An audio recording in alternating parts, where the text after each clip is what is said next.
work through us, Lord, so that we may we may be made perfect, Lord, in your sight. Once again, Lord, we thank you for this time. I ask this prayer in Jesus' name. Amen.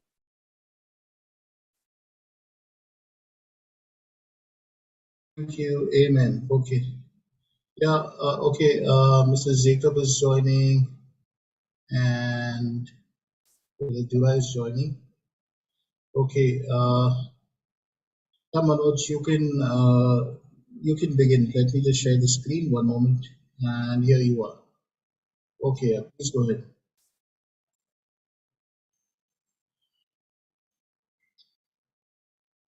Yeah. Good evening, Brother Durai. Good evening, Mrs. Jacob.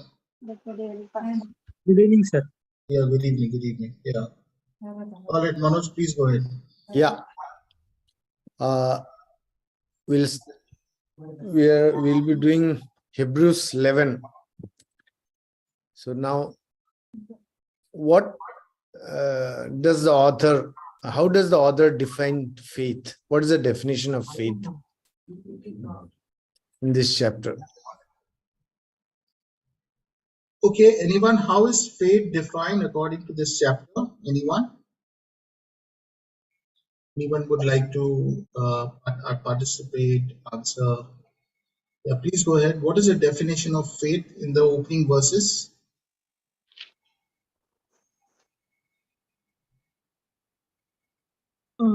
Faith is an unseen confidence of what we hope for. It is not visible, but we are sure that we can trust that.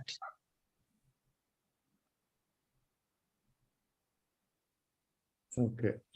It's a willingness to trust or to rely. Not just a belief, but also willingness to trust.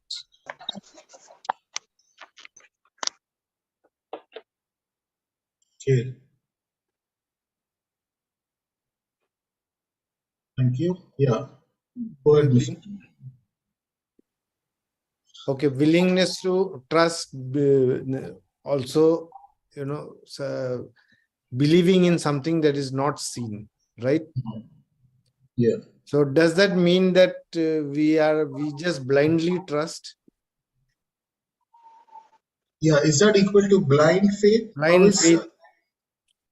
How is the faith defined in Hebrews 11 different from blind faith?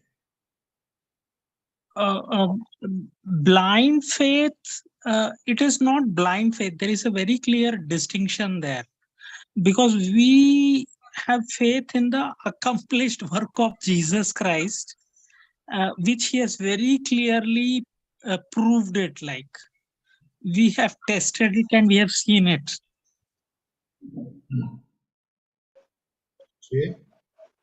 Anyone else? Anyone else wants to add?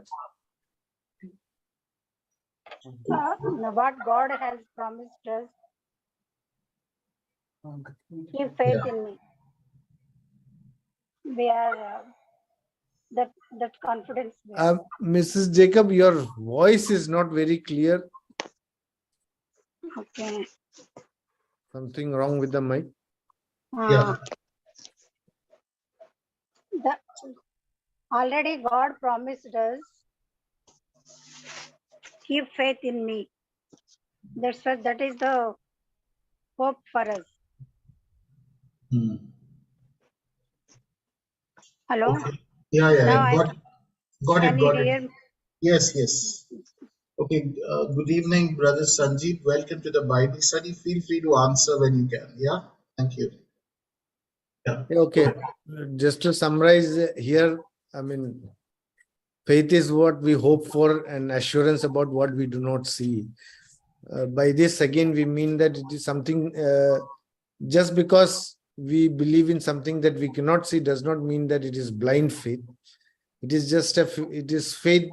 Our faith is reasonable and logical, though maybe not 100% provable. Like a maths equation, no, maybe, but definitely our faith is based on or experience what there's so much of evidence all around us that which helps us strengthen our faith.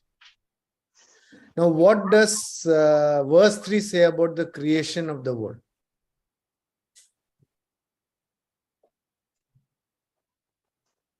Hello? Pardon, Yeah. pardon. Verse Repeat. 3. Verse 3. That the Question? world was created by the word of Okay. What does verse 3 say about the creation of the world? That's the question. Anyone? There is something important. It says everything was made out of nothing. Like if we don't have atta, we can't make chapati, but God can make chapati without the atta. That is what it says. Wonderful. A good analogy. Yeah. Yeah, here actually, even though we did not see the act of creation, we know by faith that the creation was accomplished by his word. The author is trying to correct the belief which was existing at that point of time, that especially the Greco-Roman thought, that matter eternally existed. They believed that the world was made out of pre-existing matter. But here the author corrects this and says that the universe was created by God out of nothing that was visible. So interestingly, here faith can go against natural reason or scientific reason. So it is not based on what we normally understand. So we have to have the illumination of the spirit there, I think. Yeah, it goes beyond. I would not say it goes against nature. I would say it goes beyond our understanding of the nature. Yeah, Pastor? Yeah.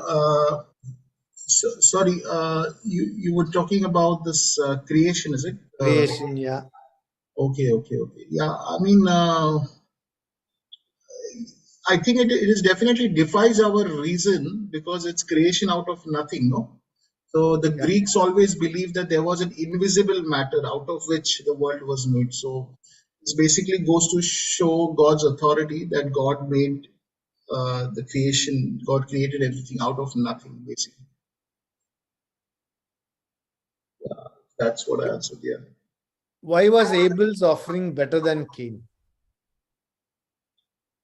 Yeah, why was Abel's offering better than Cain? Anyone?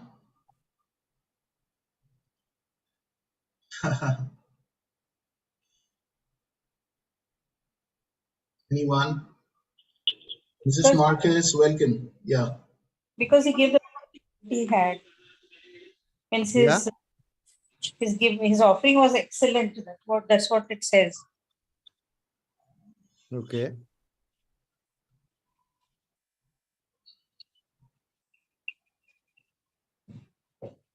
Okay. And it was But made by faith also. By faith he made them.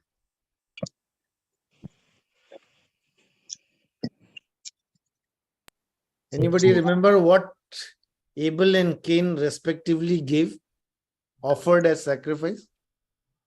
Abel shed the blood. Firstborn of the flock. Also, and wholeheartedly. What about Cain? Cain just not, he didn't care about that.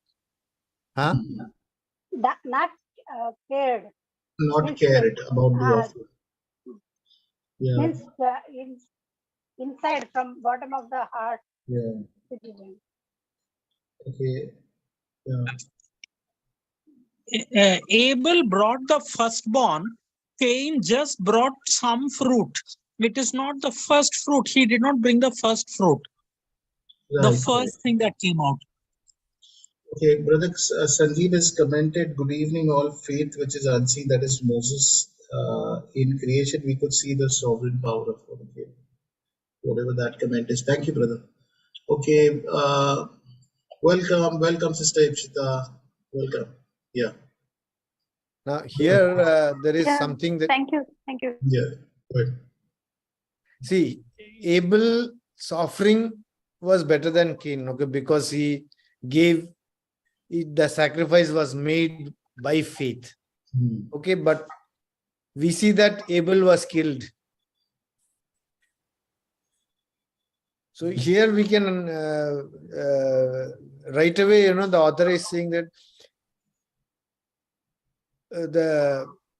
that faith is not necessarily rewarded on earth, but the fact that Abel's blood still speaks to us reminds us of the value, its value in eternity.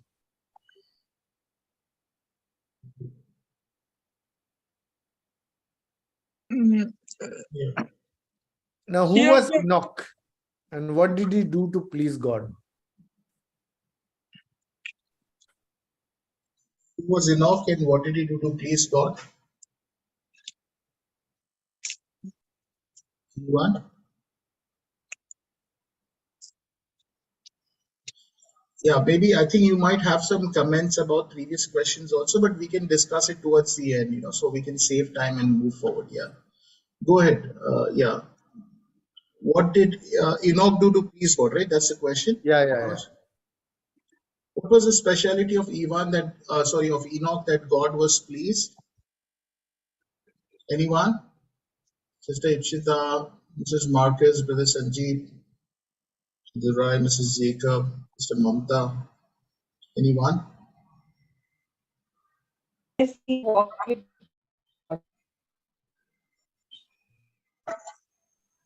Sound, there's some problem. Yeah. Sister Mamta, you said something? We didn't hear you.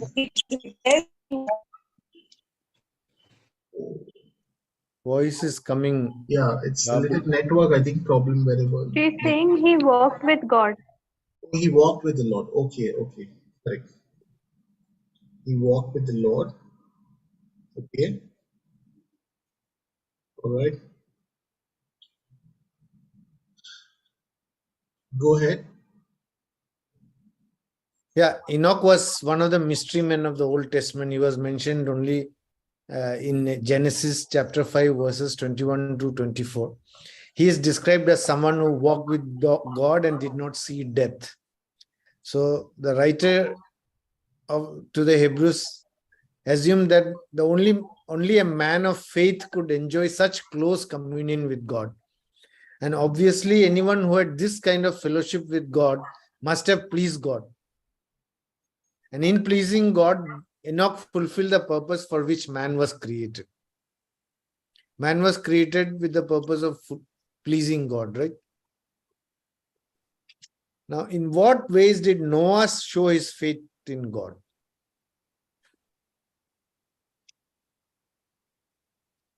In what ways does Noah faith please God? Show his faith in God. Okay. Anyone? Welcome, Sister Mary James. Welcome. Noah was warned about the flood and he believed and he also did what God told to do regarding the flood, like preparing the ark and all of that. Yeah. Even though he had never seen such thing before, but he did what he was told to. Yes. Noah was also a man of faith who walked with God and was a righteous man. He believed what God said and proved it by his action also. Yes, it took a long time to build the ark, and he would have been the butt of all, ridicule of all the people around him, saying that why is he building an ark when such a flood never happened before? It was really faith in action.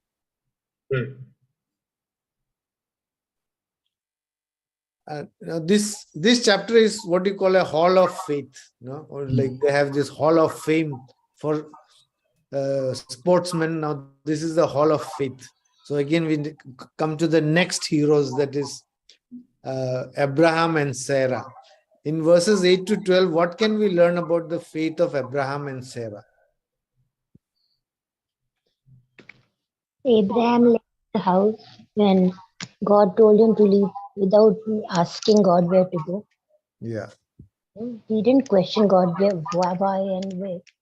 Just he obeyed God. And in the coming years also, when they were so old, when they were told that they will get a child, they believed. With Miss faith. Marcus, can you speak a little louder? Sound is not. Yeah, maybe Ah. Manoj, some sound. Yeah, you can hear. Wear a headphone if you have. Yeah, go ahead, please. Yeah. I said Abraham left the house Yeah. when God told him to leave without asking. He didn't question God where and why. Yeah. He just left. Yeah. And that was his faith that God would lead him. And then even in the old age when God said, promised them a child, they believed Yeah. despite their age. Correct. And about Sarah? Or any other answer? About Abraham's faith and Sarah's faith? Anyone? Sister Mary James, Mr. Ipshita, Mr. Jacob, Brother Sanjeev. Go ahead, please. The Durai. In the beginning, Sarah doubted, na? Yes. Kya observation hai. Very good, very good. Yeah, it was, she doubted. But then finally, afterwards, she gave into God's commands. And she believed and she got the child. Yeah. Actually, in the Bible now, Ananias, God says, go and tell Paul like this. Ananias explains to God how Paul is a troublemaker and he will cause problem for me. Yeah. So he didn't believe God the way God was trying to tell. But God said, Paul has already started coming in prayer. So our genuine concerns we can discuss with God is also we should keep in mind. Correct. Nothing wrong about that when we are struggling with issues and things like this. Yeah. Thank you. Correct. Yeah. Anyone? Yeah, go ahead, please. Yeah. Like Ms. Marcus said, I mean, Abraham left his forefathers' place and then he went to a place which he did not know. The thing about both of them is that, they never, none of the, many of the promises were unfulfilled. I mean, they saw it from far, but it was not like the land that God promised them. He was always a nomad. He was living in tents. He never had ownership of the land. Yeah. Yet he believed. Correct. Okay. He was told that he would be a father of nations, and that was, I mean, the coming of the Messiah, all that was things that never happened during his time. So in spite of those being not fulfilled, he still embraced the promises that he had. Like in the Old Testament, they were looking for a Messiah who will come for the remission of the sins. Like that, we also look for a promised land which is eternal. But I think whatever our genuine needs are, that will be met, that will not be met. That is not the point here. No. Because that's a very big and genuine struggle in contemporary no? Like for few things we can trust that God will take care of them. Like Okay. Now, actually, that is what more or less that's the point in the next question. How does the promise of a heavenly country help us to keep our faith, even when we don't see our hopes being fulfilled immediately? Verses 13 to 16. How does the promise of a heavenly country help us to keep our faith? enable us, help us to keep our faith? even when we don't see our hopes being fulfilled immediately. Yeah. Okay. Anyone?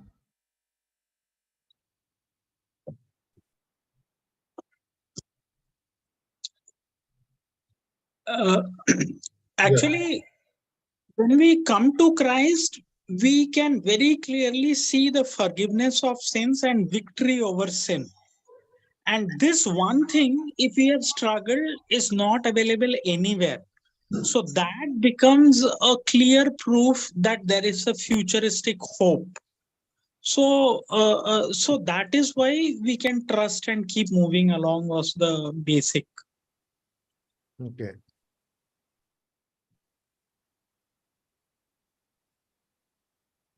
Anybody else want to add to that?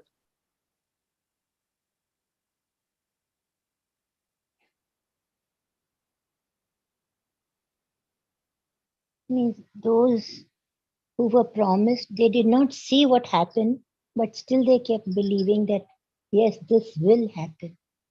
Yeah. In that, there is a major difference in the senses they didn't have the Holy Spirit, the at least the indwelling presence, and that we have. So that is an add-on.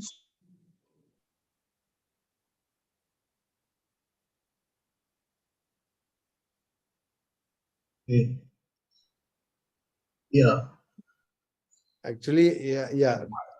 Living by faith is easier when we remember, no, that this world is not our home. It's easier than we remember on this side of eternity. Not every wrong is righted. Not everything is settled. So there will be problems. There will be shortcomings. There will be hopes that are not fulfilled. But that is the reason why we seek a heavenly homeland and a heavenly country. When we remember that there is a spiritual reality, a heavenly home that is a real home, faith becomes easier.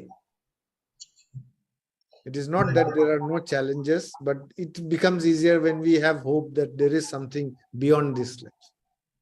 Okay, welcome, Brother Kushilto, and welcome, Reverend Samson. Welcome. Yeah. Please feel free to answer when you can. Thank you. Go ahead.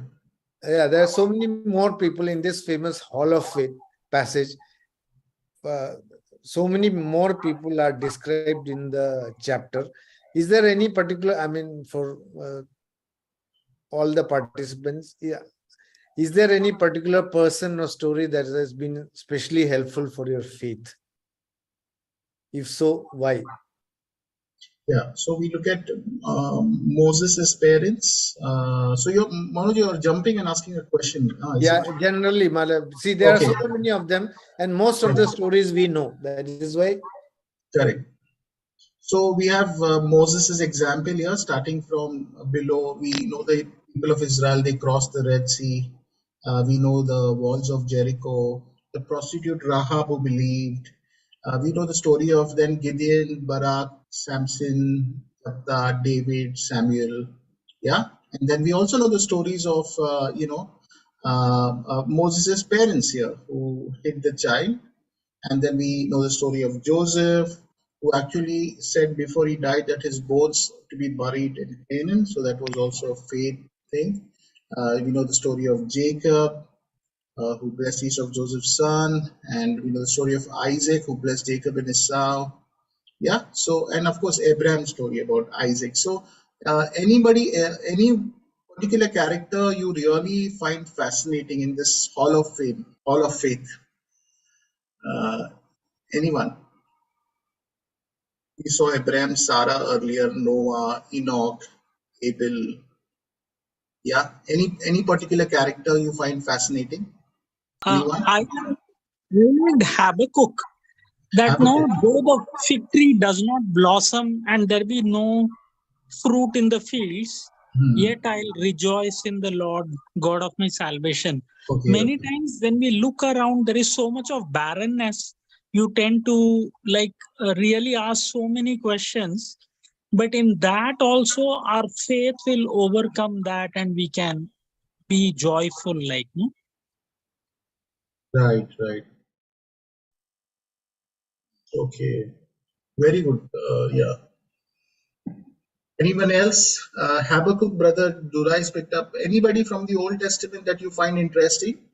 Sister Mary James, Sister Ipshita, Brother Sanjeev, Brother Kushilto, yeah, Reverend One Samson, whose faith is really inspiring. yeah. All of them are inspiring, of course. Yeah, but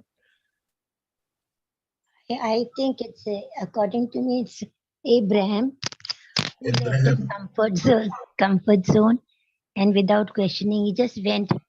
He did not think about the future because his faith was so strong that whatever God would lead him, it would be Yes, for his better. And that is why we call him the father of all. yes, yes. Right, right. So, anybody else? Yeah, yeah. Actually, somewhere here it says women received their dead. So I was wondering where. So Elisha raises the rich woman's son who had Yeah, died, and yes, Elijah, a prophet's son, he is raised. So today morning I read that, so that was very surprising for me. So correct, that correct. was good illumination. Yeah, yeah, yeah. Yes, this is written in a general way, but it may refer to some specific stories, But we very well know that the Bible has selected some of these things. Yeah. Good contribution, Brother Durai. Anyone else? Yeah. Anybody else from the Old Testament character that fascinates you for their faith and why?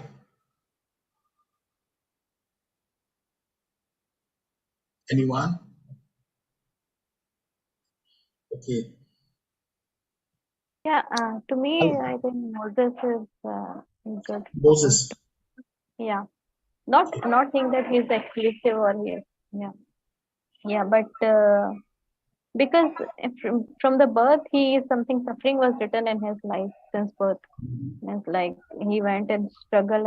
Even after that, he suffered, and even when God chose him, he was meant to do greater things, and that he was even beyond that which he was called. But because of the sin and because of the sin of the people, he could not enter the promised land. And even before that, um, even if he couldn't enter, but truly speaking, he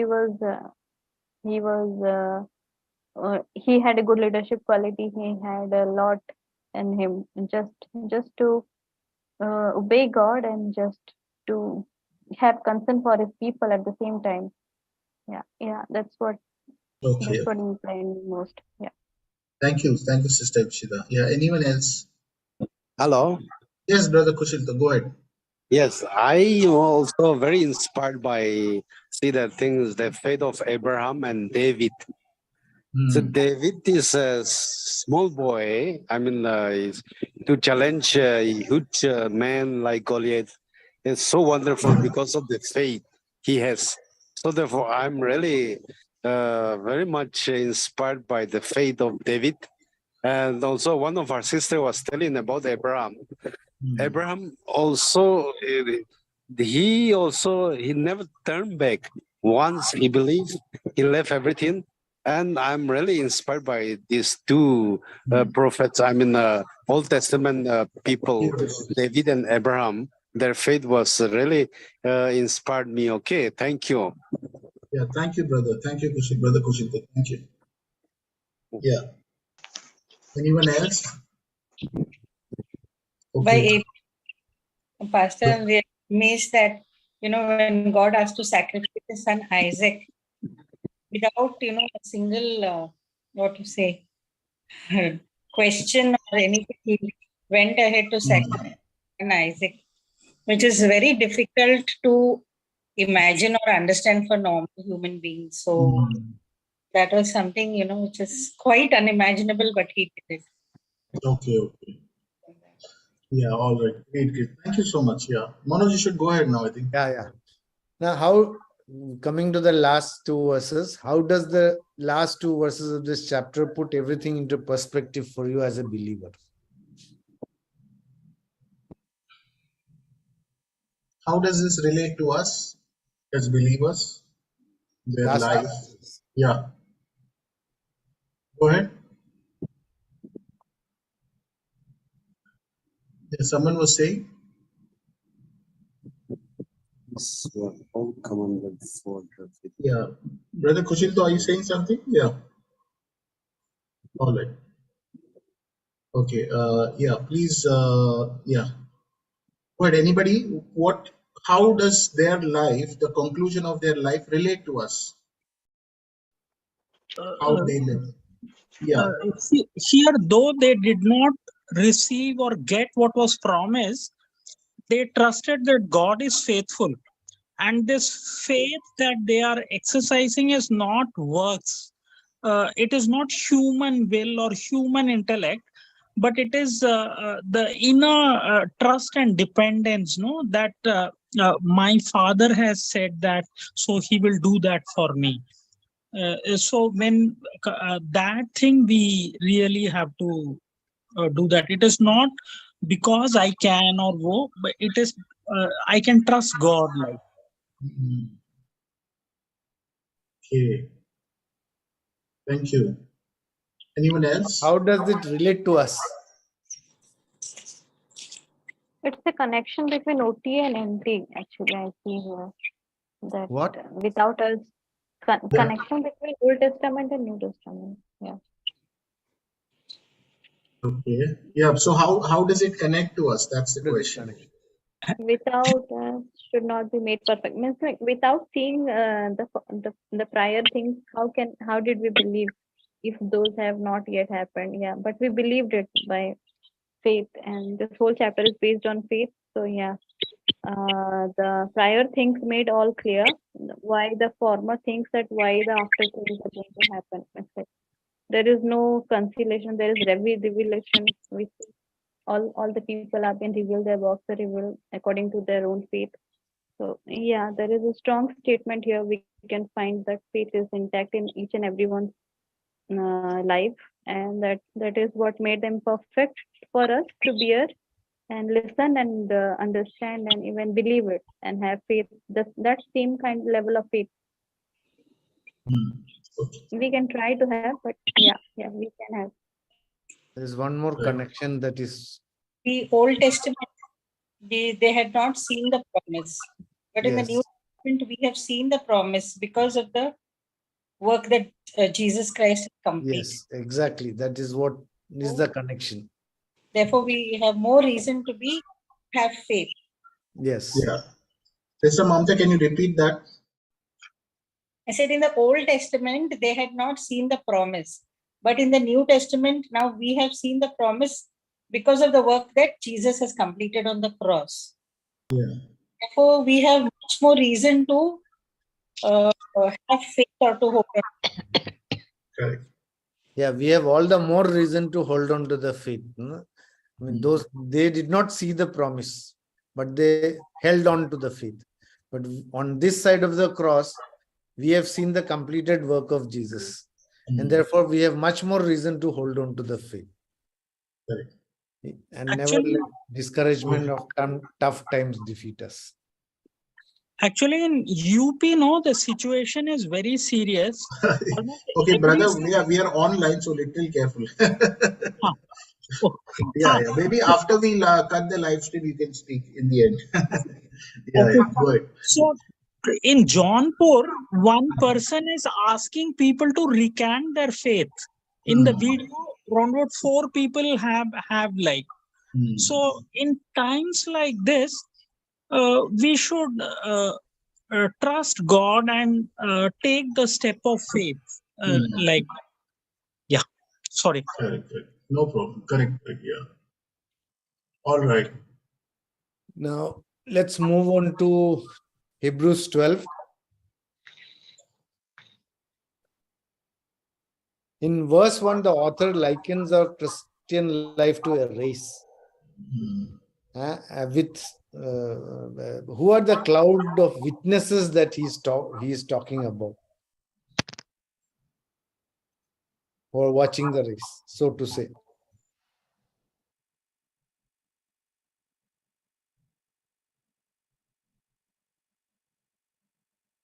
People who are watching heaven, is it?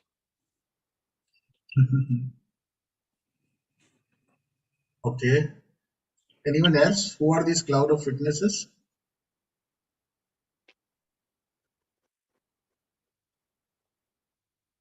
Old Anyone? Testament saints. Old Testament saints.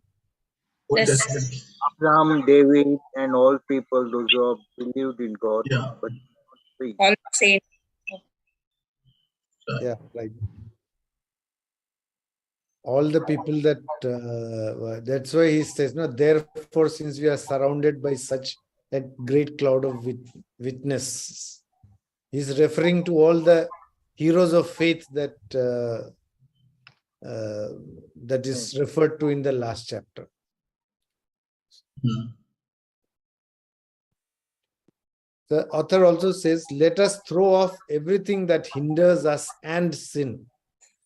So that means there are other things that hinder us apart from sin also. So what are the things that hinder us apart from sin? Anyone? Any things that hinder us from sin? Or is there any weight in our life that we must lay aside?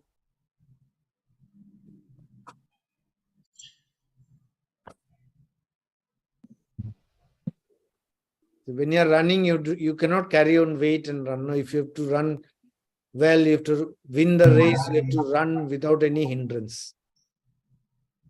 So sin is a hindrance, definitely, but apart from sin, are there any hindrances that we face? Hmm.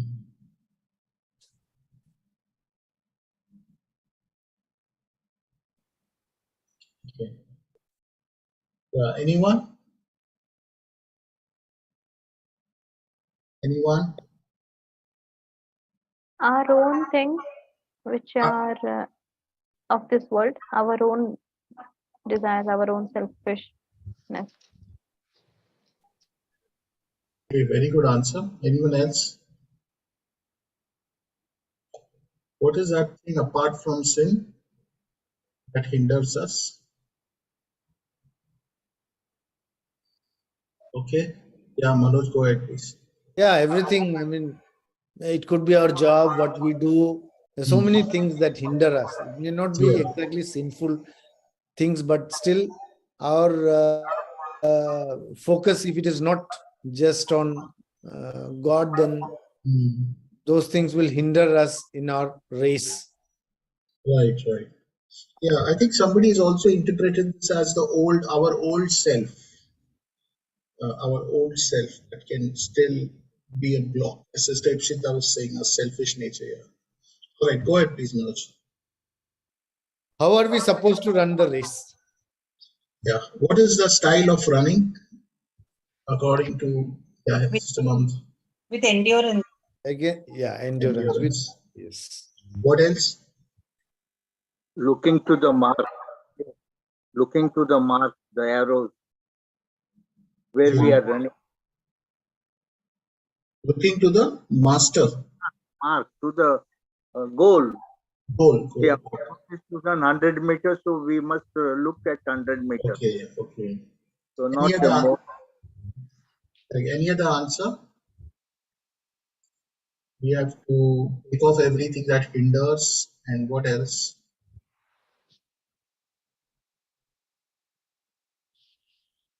Right? Anyone? Most of the time the players, the sportsmen, whatever they do, they look at their coach. They watch their coach, the captain, one who is in the ground, and they go and they play according to that. So same thing here, we have to look to Jesus, who is the captain of our salvation, and we can run the race. Thank you. Thank you, thank you. Yes. Okay. Yeah, we are like I said, we are supposed to run the race with endurance. No, the Christian life is not a sprint; it is a marathon. All the heroes that we read about, they all stumbled along the way, but they got up again and continued running and finished the race.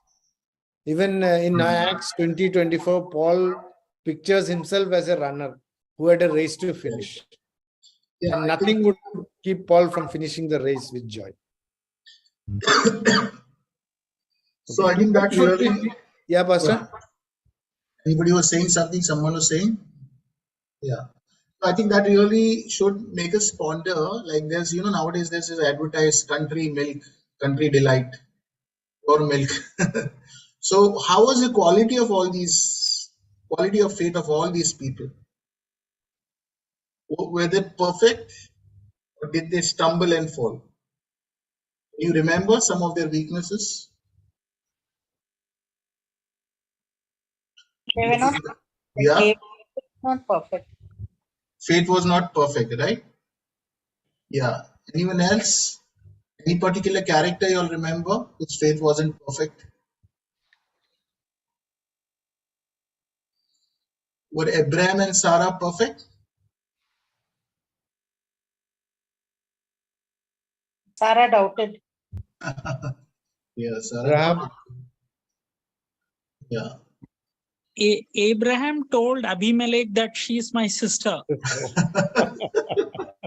It's Yeah. You see, all these great guys, they were so weak, isn't it? She's the father of faith. Yeah, Mrs. Marcus, are you rethinking Abraham on your charts? No, Top ranking दे दिया आपने. not one aspect. All It is right. not just one aspect. There are so many Okay. things we have to So many consider. other things, yes. But we do know that waiting for Isaac was not so easy. They did go ahead with Hagar and all of that. So there were weaknesses. Yeah. Yeah. If you go to see some of the things I can quickly remember, Isaac, even though he knew there was a prophecy made, he still insisted on giving blessings to Esau. He was so carnal, isn't it? Yeah. So, and of course, Jacob, though we know how great he was. Maybe some things about Joseph also. Moses also had so many weaknesses, isn't it? They just murdered people. So there's so many of them who had weaknesses. Yeah. I mean, Rahab was one of the prostitutes, isn't it? It's like saying one of our board member of our church is a prostitute. And that's quite. And we saw such a scandal in today's time. So, and David, I mean, what can we tell about David? I mean, somebody said, imagine David walking in a king's skirt in heaven, looking very proud, but everybody knows his story, what he has done on earth. So, I mean, what are his weaknesses? So, we see, yes, there were moments of great faith, but there were moments of great failure also. So it's all about, as Manoj was saying, you fall down, you get up and walk. So it's about endurance, sticking to it, pressing forward. Yeah. So don't be discouraged. If you have weaknesses, get up and keep running. All right. Manoj, go ahead, please. While running, while we are in the race, to whom should we fix our eyes on, and why? Whom should we fix our eyes upon and why? Eyes on Jesus. Christ, Jesus. Fix our eyes on Jesus. Yeah. Why? He is the author and finisher of our faith. So it starts with him and it ends with him. Yeah, that's right. Okay. Right. All right. Anyone else is the author and finisher of our faith? Why should we fix our eyes on Jesus? Anyone? Yeah. Go ahead, please. Jesus had, before the cross, he had prayed, Lord, with you all things are possible. So, and then he says, if it is in accordance with your will, take this cup of suffering away from me. So then after that only he says, let not my will but your will be done.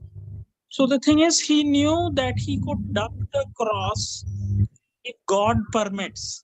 But then because that was his calling, he chose that. So the thing is, how we respond in the situation in which we are faced, so that is crucial and pivotal. I think Libya or Lebanon somewhere, the government was toppling, the US embassy was cleared.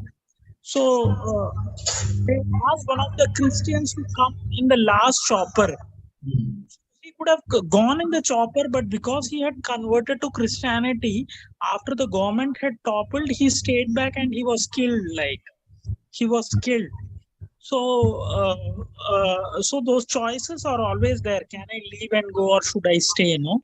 So that's a real struggle. Yeah, great example. Yes. Anyone else? Yeah. Okay, Manoj, push forward.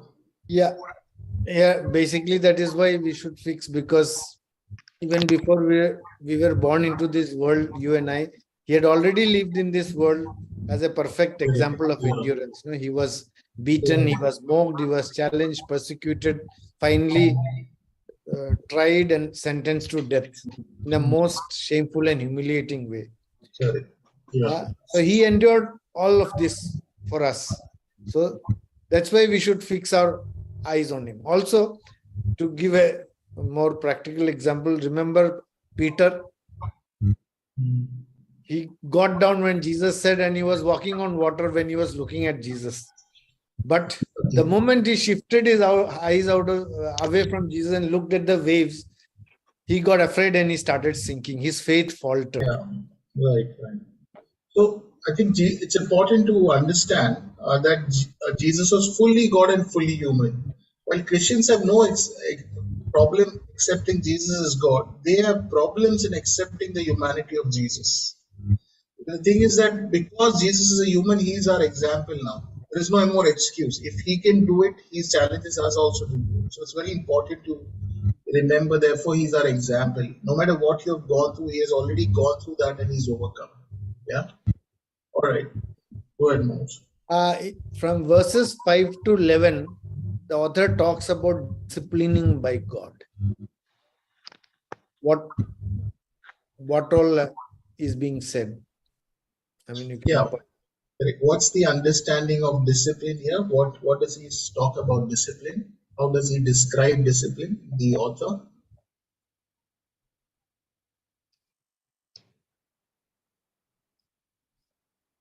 What? It is that you should discipline your child. You have to discipline your child means you will not be harming him in that way. You have to be strict for that reason.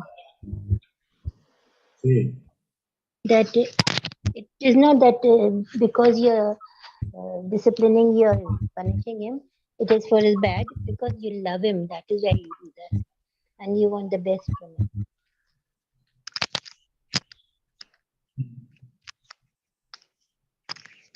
Any other? Enduring hardship is part of discipline, and that is part of God's love also.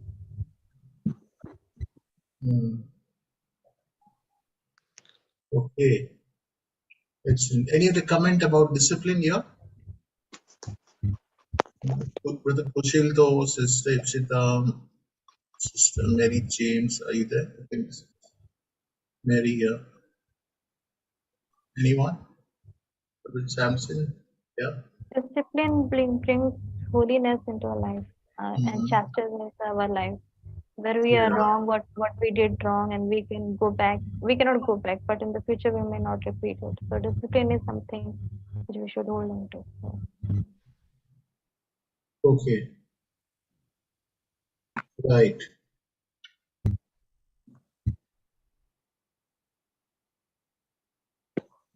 And if you are trained by that, then only we can produce fruits. So the harvest is based on the discipline that we go through.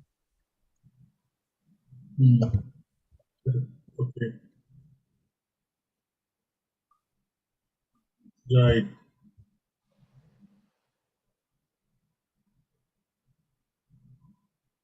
Any? Yeah. Okay. This is Jacob. Yeah. All right, Manoj, go ahead.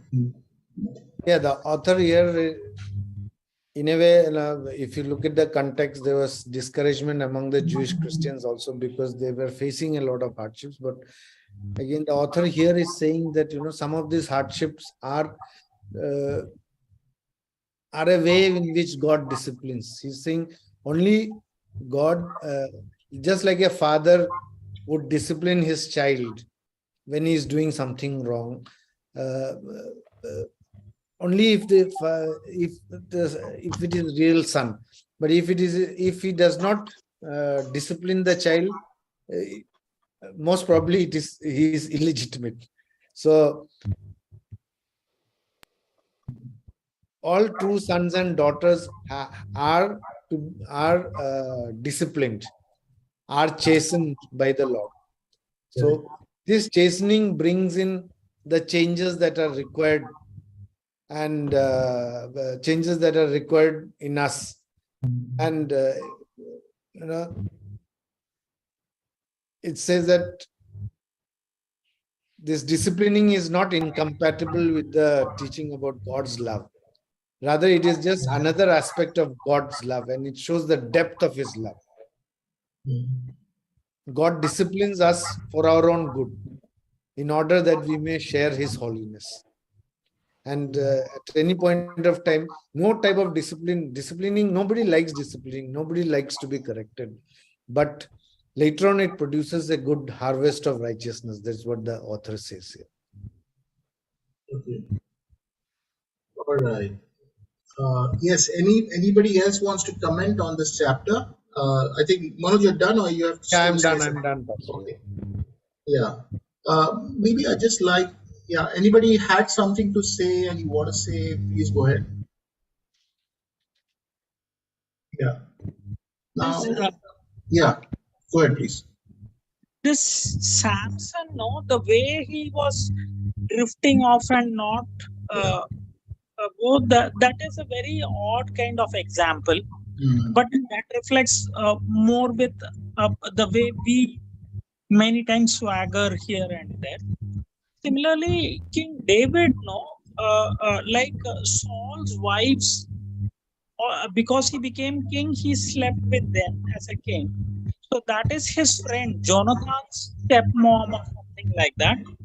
And Uriah was one of the 30 top fighting men, the bravest men, no? So with his wife, he did that. So that kind of thing, it's like totally like we don't expect that, but then he was a man after God's own heart. So that rationalization or conceptually understanding, that's yeah. Right. Yes. Thank you, Brother Durai. Anybody else? Yeah. Yeah, I think it's important to understand that all these faith examples, they are accepted, they are commended, but they are only made complete, or they are made effective, or they are perfected through Christ. Yeah, through the sacrifice of Christ. All of them. Yeah. Because Jesus died for those heroes of faith in the Old also and the New Testament also. So all of that, it's important. Now, it's very important to understand the writer of Hebrews is using Old Testament example to encourage the Jewish Christians in Hebrews. Now, Manoj mentioned about hardships. What hardships were they going through? Anyone? What hardships were they going through?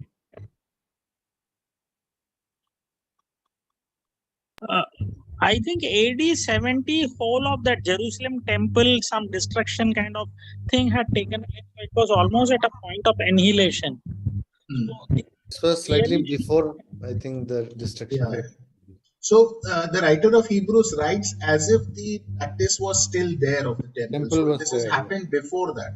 Yeah, definitely before the destruction of the temple. But what was these hardships? Anyone knows? Yeah. So the context was what? It was, anyone? Persecution. They were going through persecution, because of which many people were falling away from their faith, which means they were returning back to Judaism. And so he's bringing out these examples of people, some were perfect, some were not perfect, to encourage them to endure. That no matter what happens, you keep on believing. Yeah. So, like in the conclusion of Hebrews 11 says they were they were commended for their faith, for they were waiting for a country they had seen from a distance, and all of that. So it's very, very important when we look at try to understand the verse. First is 20 chapter. First is to take into consideration what was the situation when it was written, what was the context. Yeah. So it's in these things this were written. So a lot of people now, what this also means, that these were not faith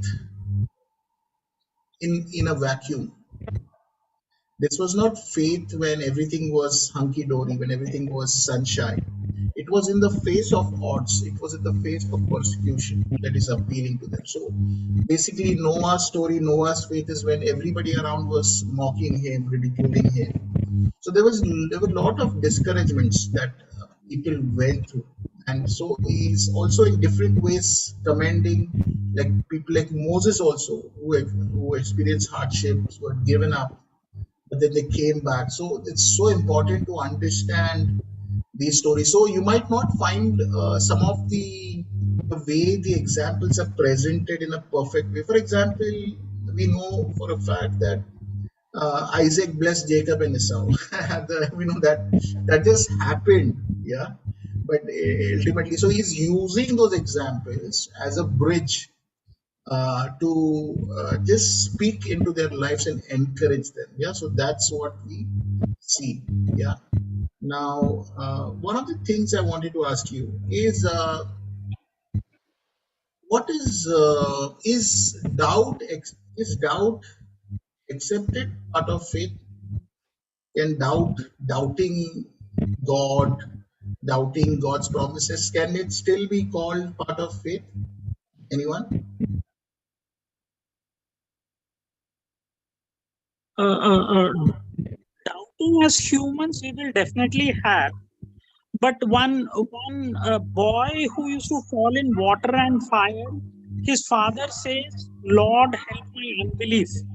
So we can, when we confess even our doubts, God has a way of restoring us. Correct, correct. Okay. Anybody else? Is doubting all right? Can doubting be part of faith? There is a verse which means anything other than faith is sin. There is a verse in scripture. So Okay. if we anything other we means that is doubt, and that can be that can lead to sin.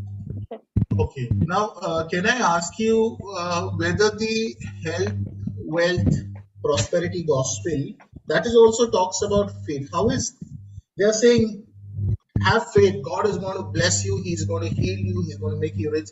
How is that faith different from this Hebrews 11 quality of faith? What is the They distinction? there are they are in part of faith, but they should not be made the priority in that sense. They what? Yeah. They should not be made the priority. They are consistent of faith. They remain under the influence of faith, but not the priority which we should make it in our life. So like prosperity gospel and having Okay. all fullness, having everything in abundance. Yeah. Right. Yeah. Anybody else? What's the difference between the kind of faith the prosperity gospel tells you to do? Brother, sister, believe, don't doubt. If you doubt, it means you're going to stop the miracle from happening. You should not doubt. Believe completely, and God will do it. Actually, Jesus, after baptism, when he is tempted, no, the devil says, if you fall down and worship me, I'll give you all these kingdoms like. But Jesus very clearly says we should worship the Lord our God alone. So the prosperity gospel is on material and for this life. But our focus is neither material nor this life. But we are looking for a kingdom that is yet to come. And for that kingdom, holiness has to be baseline. And we have to be Christ-like. Yes, correct. Very good. Great answer, brother. Anybody else? Yeah. Yeah. So definitely the prosperity gospel, health and wealth, they decide the objective of faith. They decide on promotion, they decide on house, they decide on good health, and they want God to follow them. Yeah. So God has never promised them these things. What we understand in the New Testament is the priority is spiritual blessings. But they make the material thing in this life and this world the priority, which is so wrong. It sounds so much similar. So what we is trying to say is it's very easy to hate what looks different completely from our faith, but something that looks similar and it's still fake, it's very, very dangerous. We've got to be very careful. Now, there's a story of a Christian family. I mean, the one of the member in the Christian family was having cancer. And they were told by that church that you just got to believe, you got to believe, and God is going to do that miracle, and He's going to survive, He's going to survive. And so the whole family was extremely fanatical. They said, yes, our loved one is going to be healed.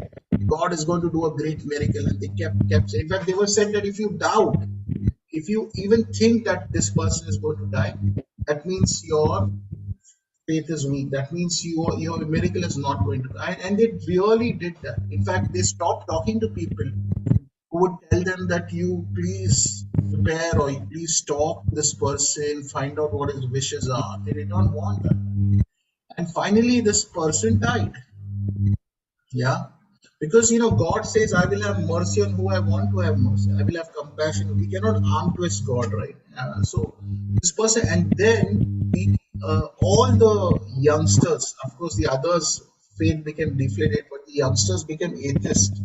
They stopped believing because they were not open to the idea that God will not listen to them, and that God is. So the whole understanding of who God is and what He does is so wrong and so wrongly taught. So there are still so many people under this spell of prosperity gospel. Yeah, and of course discipline and training is very, very important. Yeah. So one thing also is important to remember that sin and worldly living slows us down. It takes away our joy, walk of the Lord.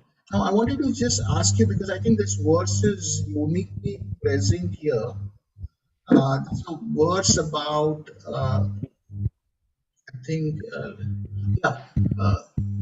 What is the difference? Okay, it says fixing our eyes on Jesus, the pioneer and perfect of our faith, for the joy set before me, endured the cross, scorning its shame.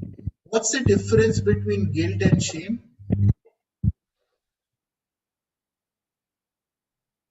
Anyone? Guilt is what you feel inside, and shame is something that you're subjected to, I mean, in public. Okay. Anybody else? So, a lot of Christians suffer from shame, by the way. It's very, very important. Shame of the past, shame of things they've done. Anybody? How would you define shame? How is shame different from guilt? Yeah.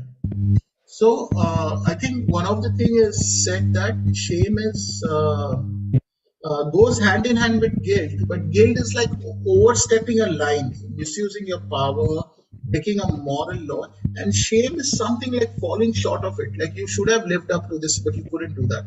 Like you couldn't meet the mark. So it's like if you're filled with shame, and yes, so Adam and Eve sinned, they were guilty, and immediately shame accompanied them. So shame is also, it affects a whole lot of people. Shame of the background they come from and all of that. So it's so important to remember that Christ. Sometimes you might remember some episode of your life. Oh, I should not have spoken that. I should not have said that, and you're filled with shame. So it's so important to relate that the cross even takes away our shame. You're free. You are loved. You're honored. Yeah. You're honored. Christ took all the shame. Yeah. He was humiliated before everyone. No? He was humiliated. They put a crown on him. They slapped him.